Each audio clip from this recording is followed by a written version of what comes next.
I always get down in the dumps as the NFL season progresses. Yeah. But we do have like Sundays on PGA, Saturday nights we got UFC still. Yeah. NASCAR's popping. Well, this last weekend was a really big sports weekend filled for me, college basketball as well. Yeah, and I feel like we're gonna have another one this coming week. Same. But to highlight some more things that happened, this week we had the PGA tournament, -10 under Sepp Straka. He's from Austria, 28 years old. He's ranked 88th in the PGA ranking. Came out, I believe, what a great day. Yeah, I believe he was in third or fourth, about 4 or 5 strokes behind the leader, Berger, going into the final round. Berger had a terrible fourth round. Wow. A couple guys made a run, but Straka just he nailed it. And then Irish runner-up Shane Lowry at 9 under. He's been buzzing around here and there, but he finished as a runner-up. He also was 4 or 5 strokes behind at the beginning of the tournament. So I'm not beginning of the tournament. At the beginning of the day. So he really bounced back as well, which was awesome to see. Kind of a run towards the leaderboard. So that was fun. I did want to ask you, and I forgot to last week. Did you see what's going on with Phil Mickelson? I'm going to Saudi Arabia. Yeah, There's a few of them that are actually doing that or looking at doing that. Well, I guess he pulled back and everything. A Saudi Arabian golf league offered Bryson DeChambeau like $120 or $130 million to go golf over there. Crazy thing about that is I'm not sure where that is, or if I think he may have agreed to it. Oh, I don't know. But he's not going to be in the Arnold Palmer Classic this weekend. Because of that? I don't know. Well, I know that Phil is like being shunned right now by all the PGA people because of all that in the comments. Yeah, there's some golfers feel really, really strongly about that. I'll be honest with you, I don't think I like it a whole lot either, though. Other golfers think that it's so hungry with young talent on the PGA Tour that it really wouldn't be that big of an impact, but it is kind of a shitty move on their part. It's a slap in the face coming from somebody from Phil, or Bryson DeChambeau. Yeah. Like it does, because the PGA, at the end of the day, I think they actually take care of their guys pretty well, or at least let them do what they want to. Whether they take care of them or not, they let them alone. Well, I mean, essentially, those guys are general contract. Absolutely, their right. own. So they let them alone, and they don't really police them on a whole lot. Other than Tiger, they did police Tiger on stupid stuff, but they're all their own business. Right. So they kind of let them do whatever they want to for the most part. So when it comes to stuff like that, it's almost like give them some fair play in return, and I guess that's what people feel like is I agree. not happening. I agree. Saturday night was really fun on the UFC front.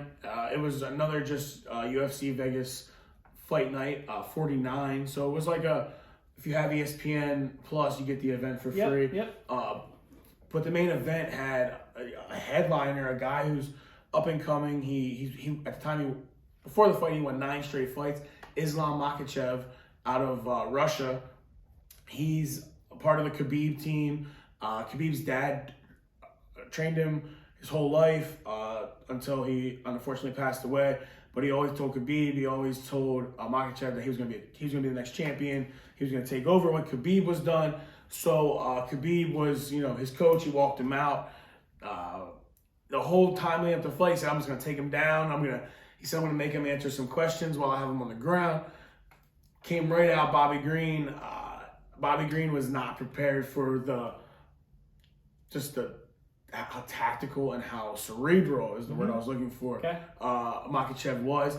He set him up with a few feints and then took him down immediately. Finished it at 3 minutes, 23 seconds into the first round, the ground and pound. He was just unleashing on him, standing over top of him. Ref called it. So that actually made Makhachev 10 straight victories in the UFC. Okay, that's a big deal. Yeah, so he's 22-1 now. Okay. Dana, that's a big deal too. Supposedly, Dana called Khabib after the fight and told him Makhachev gets a title defense, or that he gets to fight for the title next. So I would think that maybe not, but Charles Oliveira and Justin Gaethje, they fight coming up, I believe, in May. Okay. So that fight is for that title. Okay. And then after that, Makhachev will have the winner. I fully anticipate it being Charles Oliveira versus Islam Makhachev. And that is going to be a ground. That's going to be an exhibition of mixed martial arts. Okay. They will be on the ground. They will stand. They will crawl on each other's backs. They will do the most crazy technical, like well coached thing. So that's going to be a really. I'm gonna watch it with you. Though. That's going to be a really good one. And if Gaethje wins, then I just think it'll still be a war. But Islam might win the title because he's a little bit more well versed. Yeah. So, Khabib, as you said in the beginning, as a generic UFC fan, I always enjoyed watching him. So I'm glad to hear that somebody is following the footsteps. Yeah, absolutely. At 22-1, I mean, to me he's from the same gym. Right. Khabib was his main corner guy. Yeah, and I've always liked Khabib, and I like to hear that he kind of took over from what his dad. That's exactly that kind of idea. Like, I think that's awesome. He's always been a coach, but now he's really taken on that as well as a promoter, and he's got this guy and now he's in perfect position to battle for a title. Yeah. So, any big UFC, or do you have that later coming up? There's a main event, so we'll talk about that. Stay tuned. So, keeping up with the weekend that was, NASCAR Fontana, the Auto Club, 400. Yeah. Honestly, even though my driver, the guy that I root for, had the bad end of the deal, really good race, like really good race overall. Kyle Larson won. He ended up putting Chase Elliott into the wall with like 18 laps to go, which is his teammate. He claims that he didn't see him and the spotter didn't tell him and the spotter took full. Listen, it's hard. I think most NASCAR fans in general think Larson probably saw him and put him in the wall because there was really only one or two cars faster than Larson. And Chase Elliott was down 2 laps, came the whole way back, was about to take the lead on Kyle Larson there with 18 laps to go. So, like, clearly he had a pretty fast car. Yeah.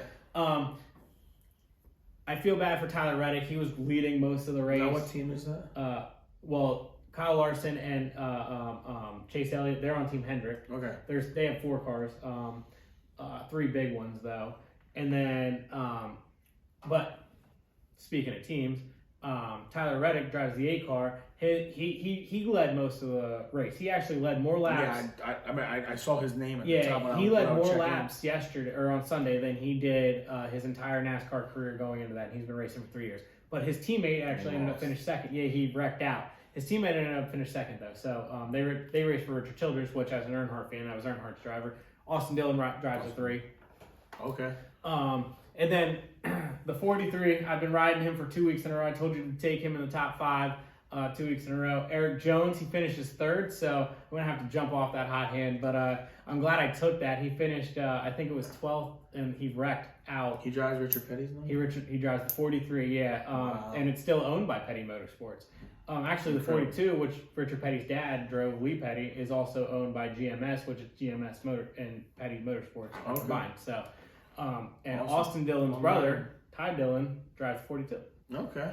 So, it's all one big. Oh yeah, and I know it all with NASCAR. It's the good old boys. But Kyle Larson, listen, he did actually have a really good race, and as much as I don't like him putting Chase Elliott into the wall, other than that, Joey Logano made a really awesome move with like 4 to go, where he came from the top of the track to the bottom of the track, took the lead. But Larson's car was just so dominant that he was always able to take anything and come back, close the gap. Yeah, close the gap. So, again, good race. I think if you're into NASCAR, I think a lot of NASCAR fans genuinely felt like that was one of the better races in a long time. And as much as the tire issue that's going on right now, the next gen 7 cars, there's only a second race with them. So like my theory on this is they don't race 30 plus cars on a track for more than or for 60 laps at a time in testing. Like they can't simulate that. So what's happening right now is these Goodyear tires are popping off, and what happened at Daytona is the drivers driving back and tearing up the rest of the tire, so Goodyear couldn't test the tire. So what they did is they told them to stop. So right now, when they stop, they're getting towed off the track, and they're losing too many laps. So that caused a lot of wrecks towards the end of the race last week, so because a lot of drivers stopping, they just let the tire blow and then hit the wall because they didn't want to lose 4 laps, which, caused bigger wrecks. But anyways, so they do need to figure that out, which I do think Goodyear, since I've been watching NASCAR, which is my whole life, has been super aggressive on those kind of topics since I can remember, and they're going to be super aggressive here. And I figure by mid-season this will